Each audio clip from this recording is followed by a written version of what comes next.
Apologize to some of you that was trying to watch my live from a few minutes ago. I went live several times, actually 2 times, to present this live stream to you guys, but there's something going on with my channel to where when I went live from my laptop, the stream didn't work. So I had to go live on my phone, and I wasn't planning on showing my face on camera. So, when you're on your phone, there's really like no cover up option for you to I don't see it, at least, to where I can not show my face, because I don't want to show my face all the time. That's why I go on my laptop, and you can easily do it from your laptop if you're doing a live stream like from StreamYard. But for some reason, guys, I couldn't go live on my laptop. So I don't know why, but I still wanted to get this out and say what I needed to say. My name is Rashidalala. For those of you that don't know, I'm the world's first and only dark-skinned activist, and I'm the reason that anybody on YouTube talks about colorism. I am the reason anybody on YouTube talks about light skin, dark skin, all of that. I started it all. I'm not going to get into the long of how I started it, but you can do your research. Google Rashidalala. Basically, back in '98, I created the first platform in history to fight for the eradication of colorism and what I call darkism. And I created this movement and called it dark skin activism. And it's the first movement of its kind. This was before YouTube existed, reality television existed. Nobody cared to talk about colorism and dark skin. They didn't. Black people did not care. So I created this platform, worked very hard on a grassroots level for years to build it before there was social media. Then, let me backtrack real quick. Dark skin activism actually consists of me writing plays about only dark skin, books about only dark skin, and doing darkism talks. And I'm the only person to do this for years. Recently, people have copied my work and given credit to others that don't deserve it, who didn't have any portion or part in the creation of dark skin activism. But around 2010, when the internet started to rise, especially social media, I created the first colorism channel. And there was no black people online speaking about colorism, dark skin, until they saw my channel, until they saw my work. Namely, when I went viral for speaking out on Kendrick Lamar's mate selection. That went viral, ended up on the Breakfast Club. They thought they were insulting me, but they didn't. I'm just telling y'all the facts. Ended up on the Breakfast Club as so-called Donkey of the Day, and in the blogs around the world. So again, if you Google Rashidalala, you'll see that everything I'm saying is true. Long story short, a lot of black people started to take notice, and they never talked about colorism before. So what subsequently happened is black women on YouTube with larger channels, they stole from me. They came to my website and downloaded my book called How to Be the Hottest Dark-Skinned Chick on the Planet, which is the first motivational book for dark-skinned females. They stole from that book. They came to my YouTube channel, stole from my ideas from my YouTube channel, went to my GoFundMe, stole ideas from there. So they ripped me off. Once again, these were people that had already established audiences where they never talked about colorism or dark skin until they saw my work. So that is how you see the discussion on colorism started to branch out to people that had stolen from my work on the internet. And then, of course, you have celebrities and producers of reality television shows watching those people that have watched me. So, again, I want to make this very clear. Anyone that's speaking, I don't care if the person is a celebrity or not, you've stolen from my work. You're not the dark-skinned activist. You didn't create this. And I'm going to say it to the day I die. With that out of the way, let me do what I do. So, now, some of y'all gonna take this as an offense. And I'm telling you, even though I tell you point blank, I am not saying this to be offensive. I am not, saying this to be mean. I'm saying it because it has been a part of the sickness of darkism and colorism that's been a part of the black community for the longest. So if you are a light-skinned person that takes offense at this, you shouldn't. Because what we are dealing with is facts. We're dealing with the facts of the self-hatred in the black community. We're dealing with the facts of dark-skinned females being looked down and light-skinned females always being propelled to the highest levels and black men seeing light-skinned females as the prize. That's just a fact. Okay? Let me talk a little bit about Ready to Love. Ready to Love is a black dating show on OWN, and I am a fan of Ready to Love. I like the show. I've been watching Ready to Love since it first came out. I think this is the fourth episodes that they're having that's going on now. I could be wrong. Y'all can correct me if I'm wrong, but I really do like the show Ready to Love. Okay, so I'm also approaching this as just a fan of the show. I've done reviews on Ready to Love before on different episodes and different cast members, so this is nothing new. And I will only do a review when I see something that is compelling to me. It's never going to be something where it's fake, where I don't watch other people online and copy them like people do with me. My commentary is authentic. I do it because I want to do it, because I feel like talking about it. So there's a light-skinned woman on Ready to Love. Her name is Stacy. And whether light-skinned women know it or not, your long hair as a form of social capital. And this is not an attack on light-skinned women. This is just looking at a situation for what it is and telling the truth about it. Okay? And even though I know I'm saying it, because I'm not going to keep saying this ain't no attack on light-skinned women to appease people, I'm not going to keep saying that, because I already know, and people that are intelligent and people that know the truth about the way in which black society operates, you already know that what I'm saying is the truth. So whether light-skinned women know it or not, because some of them don't realize it and some of them do, light skin with long hair has always been a premium in the black community. Always. Ever since the enslaved dark-skinned people came to the United States, and mind you, there were other European nationalities, such as the Portuguese, who were raping the enslaved black women before they came to the Americas. So the miscegenation started in Africa as well. But let's bring it back to America with chattel slavery. When the slave master, the European slave master, raped the black dark-skinned woman and the offspring from that relationship, I'm sorry, I used the wrong word because it wasn't a relationship, from that rape, because that's what it essentially was, from that came mixed race or mulatto human beings. And again, I want to be clear that it is not the fault of the children that came about as a result of European men raping enslaved dark-skinned black women. It's not their fault. They didn't ask for this to happen. It happened because of the evils of slavery. But let's talk about the results of that. The results of that has been hundreds of years of the systematic degradation of dark-skinned black women with nappy hair, where we're always in a fight for our femininity. We are always fighting for it every day of our life that we wake up.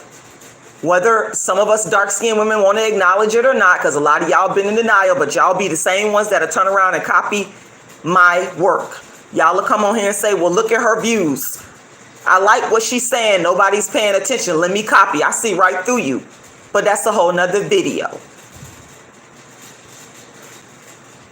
Like I said, ever since the rape occurred, dark-skinned women, as a result, now it's put us in a precarious position because dark-skinned women have always been in a fight to prove that we are feminine. All facts. I only speak facts. That's what I deal with. I don't deal with nothing but the facts. Now, if you look at the history of the dark-skinned black woman prior to European or any type of foreign intervention in Africa, you're not going to find these types of feminine struggles among dark-skinned black women. And I challenge anybody to show it to me, because you're going to have a very difficult time.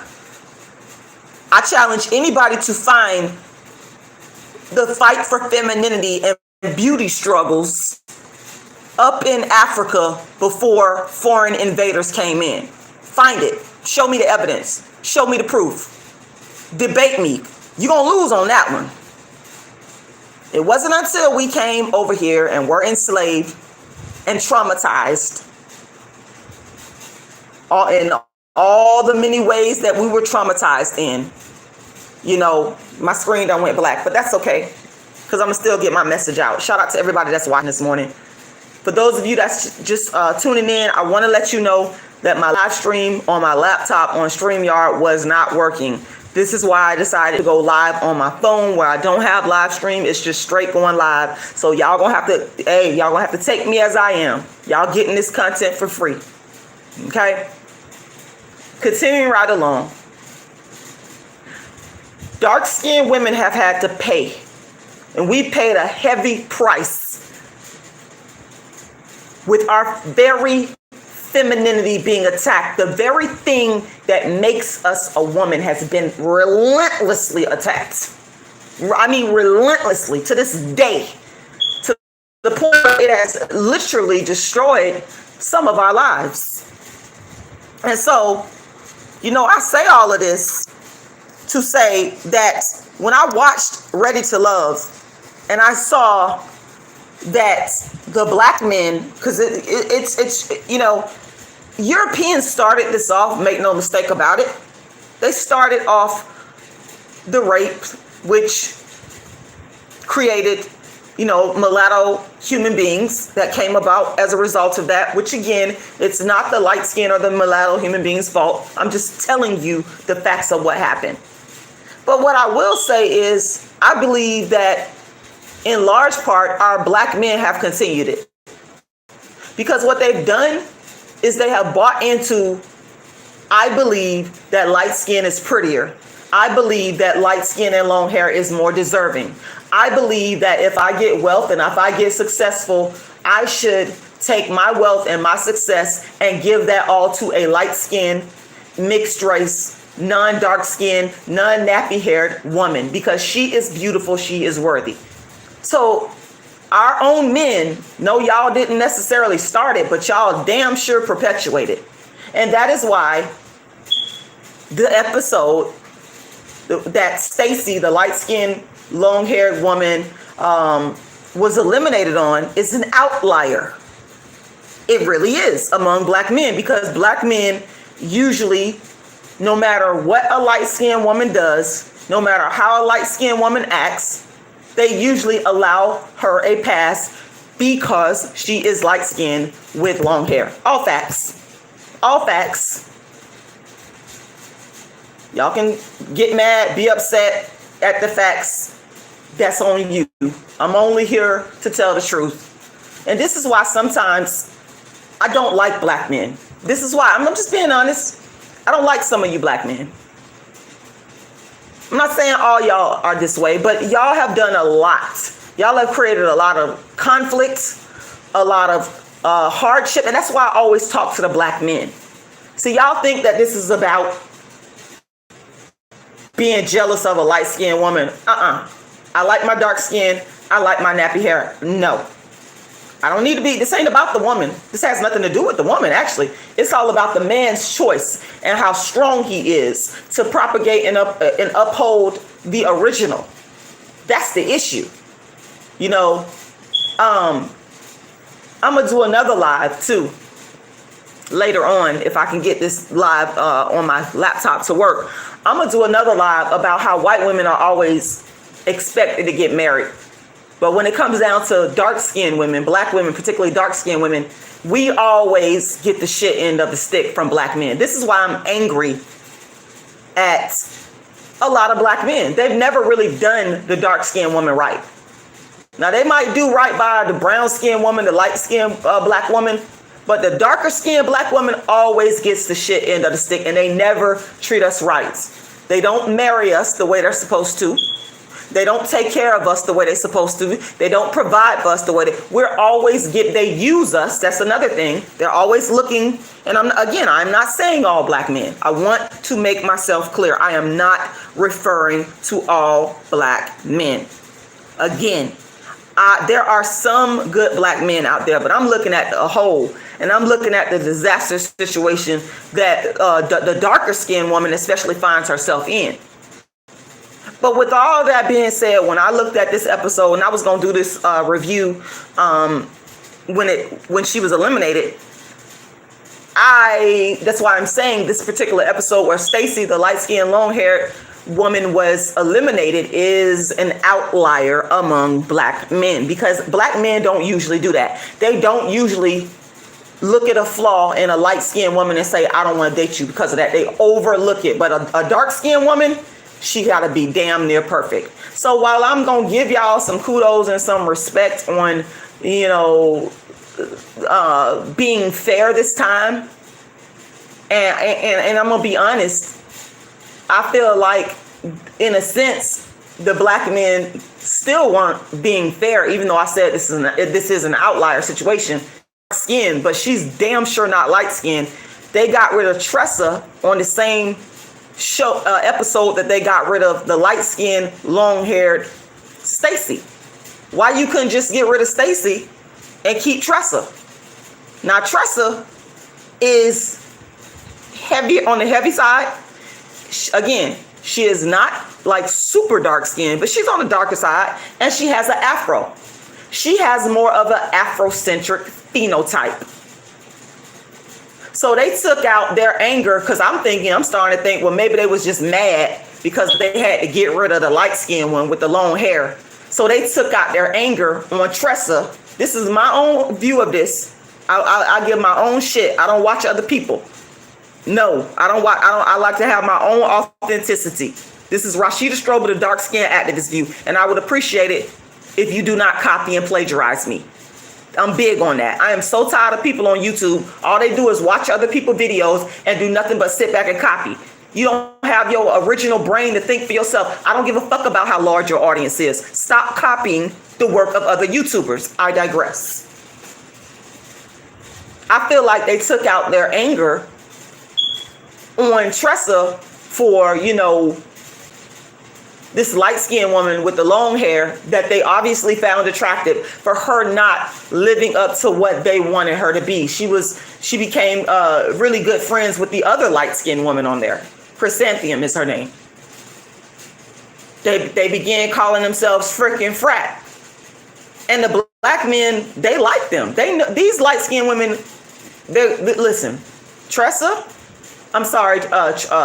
Stacy and Chrysanthemum know their power as light-skinned women. Okay, I'm just gonna keep it real. I believe that they know their power. Okay, so they knew that these men were interested in them. They knew this. Because again, everybody in the black community knows that black men place a premium on light-skinned women. And I just feel like the black men were mad and upset that Chrysanthemum and Stacy had become great friends, and they felt like, okay, one or the other might be getting in the way, and I don't like this. And so they didn't like that, because they actually found the two light-skinned women physically attractive, but they didn't like the way that they were necessarily behaving, Stacy in this case, and they felt like one of them had to go. But then you had to also get rid of Tressa in the process. It didn't make any sense, because Tressa didn't do anything. It's like Tressa was taking some of them hits for what Stacy had done. You ever see somebody like, okay, like, let me give you an example. You have a bad day at work. This is like a classic example. You have a bad day at work, right? and you mad at whoever done did something to you at work, your boss, your coworker, whoever, but then you gotta, I don't have a dog or whatnot, but some people got dogs, some people got pets. You come home and you kick the poor dog. The dog ain't did a damn thing to you. The dog been home all day, probably waiting for you to come home, happy to see you. And you come in there, you kick the damn dog because you mad at what somebody. That's what I feel like they did to Tressa. They was mad. They liked Stacey because she is light skinned. She is the premium. She is the prize. Light skin, long hair. Light skin, long hair. Light skin, long hair. That light skin, that long hair. That is the prize among black men. And I can't stand some of you motherfuckers for it. I'm keeping it 100. I don't like you. I don't. I ain't say all y'all. I'm only here to tell the truth, y'all. Y'all want it sugar watered down? You better take your ass to somebody's channel who been copying me, because I ain't giving it to you sugar watered down.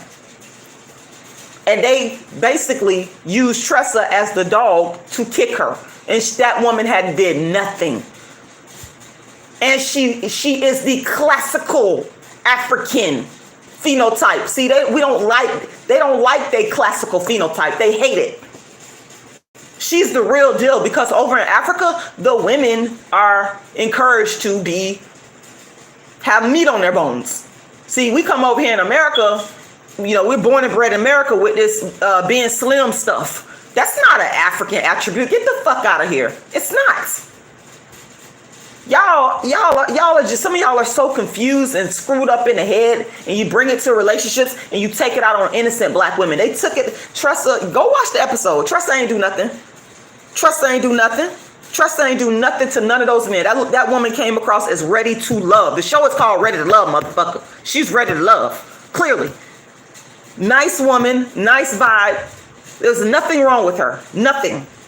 Tressa, it's something wrong with the men on the show, not you. They're the damn problem. If you was over in Africa, you would definitely find you a black man to treat you like a king. Make their ass pay. Get their money, make them pay. Like they take care of them light-skinned women, make them pay. See, I ain't finna play with them. I ain't finna play with them, and I ain't finna beg. You gonna give me what I want, or I'm not fucking with you, because I really don't care, because I see right through the bull. This is what dark-skinned women gonna have to do. We're gonna have to let them know you gonna give me what I want. You gonna treat, and I'm talking about in the way of finances. I'm talking about in the way of economics, because they will do it for a light-skinned woman. They will give, like Anita Baker said, giving you the best that I got. They will give a light-skinned woman the best that they got. You better believe that. I done seen it.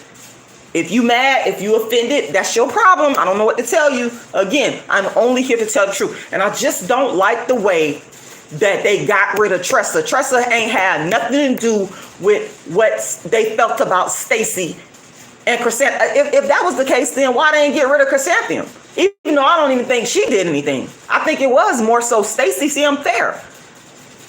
I mean, I didn't really see Chrysanthemum getting in the way of anything that Stacey had going on, but I could kind of see them little vibes going on with Stacey. Why y'all ain't just dealing with that with Stacey? Why you had to use Tressa as a scapegoat for that? But you dodged bullets, Tressa. You dodged bullets. I'm finna tell you right now, you dodged bullets, because I'm finna be honest. The only ones that look good to me on this episode is the best looking one on there, and then Jason.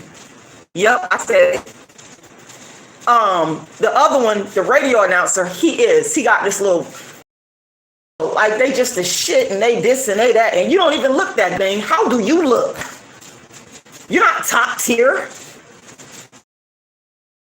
Body. Look at your muffin rolls, soft rolls, Pillsbury Doughboy. What up, Pillsbury Doughboy? Why you? I'm so tired of these superficial folks. They're so superficial. I'm so tired of them wanting a dark-skinned woman to be perfect, and they're not perfect. Pillsbury Doughboy. Apparently, now I'm not talking about Joel. He's not a Pillsbury Doughboy. That's very clear, because he's the one that came on there showing off his abs and stuff. But I'm just being honest. The man is a good-looking guy. And that other dark-skinned one, he is a good-looking one too. That one dark-skinned one that got eliminated off the other one. Why can't I think of his name? He's a radio announcer. He's very handsome. Okay, but I didn't like when he started talking about. I didn't like that part about the paying half the bills. I'm not gonna lie. I was kind of with Naya on that. I probably would be a little nicer because I am a nice person. The sister controversial thing, she said, I can tell you're a nice person. I am. I talk my shit, but I am a nice person, and I do understand people and work with people on a personal level. I mean, I wouldn't have necessarily came at the man like that. Naya came hard. This was, on the previous one before this one. She came hard. Like, I don't think I would have did. I wouldn't have did it like that, But I understand where she was coming from. I understand. I get it. But that brother, he is handsome. He do got a nice vibe. He's nice and dark skinned. Joel is not dark skinned. He brown skinned. Joel is just a good looking guy, and he seems authentically nice. Plus his wife died, and I like the fact that he taking care of his kids, and that's some good guy stuff. Any man that takes care of their kids and a woman passes away or she leaves, I got a little mushy gushy in my heart for that type of man, because they're rare. A man that if a man in Joel's situation, and I know I'm digressing here, but in Joel's situation, his wife passed away, and he's taking care of his babies. You can't do nothing but respect that. And I know other guys that have had situations and took complete control and custody over their kids, and I have an immense amount of, if you a black man, you did that, let me tell you, my love goes to you, because that's a stand-up man right there. I'm not talking to y'all. I can't shit on y'all. I can't. Even if you didn't choose a dark-skinned woman, I can't. I just can't, because your children need you, and I just respect men who take care of their kids, like, for real. But child. Modus Apparatus said, my phone probably gonna go dead, y'all. I'm gonna get off on here, but I had to get this off my chest. Modus Apparatus said, I missed that part. What about the bills? Well, there was an episode, I believe his name is Chris. I hope I'm saying the right one. He's dark skinned, has nice white teeth. He's like a radio announcer, I believe. He was on one of the episodes before this one, or the seasons. I might be saying it wrong, y'all. And he was eliminated, I believe. And there was a young lady named Naya that he had been vibing with. And not Christian. I'm talking about, what's his name? Let me see something. Let me pull it up here. Here's the website. Maybe I could find, there we go. This is the cast. I'm trying to see if I can find him for y'all. He's like, why this thing ain't going through? By the way, guys, my Cash App is $rashidalala. Once again, $rashidalala. Once again, $rashidalala. The PayPal is icecreamladydream@yahoo.com. Once again, icecreamladydream@yahoo.com. Dang, their website is not working that well, because I should be able to just scroll through here and pick up the people. So I don't know what's going on here. But these are some of the people that are the cast members. I'm kind of disappointed that I can't quickly get to. Oh, there we go. Okay, that's the Jason. I do like him. I'm not gonna lie. And that's Joel. These are the two best looking ones to me. Actually, I got three. So I got Jason, Joel, and there you go, Chris. Chris is very handsome. Yeah, but he was the one that was on the other show before this one. He was telling Naya that, paying half, and she wasn't with that. And I don't blame her. I didn't like her approach. I thought she was kind of mean to him. I'm not one for the meanness like that outright. You gotta like do something to me as a man to be mean. I ain't finna just be like, she was just like, it was crazy. But that's this Tressa right here, who they got rid of. Okay, Kira is another one of my favorites as well. I would like to see Kira with Jason. I think Kira, and she is dark skinned. Kira has a nice, kind vibe about her. I like Kira, and got rid of They got rid of Tressa. They got rid of Tressa, y'all. They got rid of Tressa, and I just, my phone about to go dead. Give me a second, y'all. Let me put my phone down. Let me see if I could go get my charger. Hold on.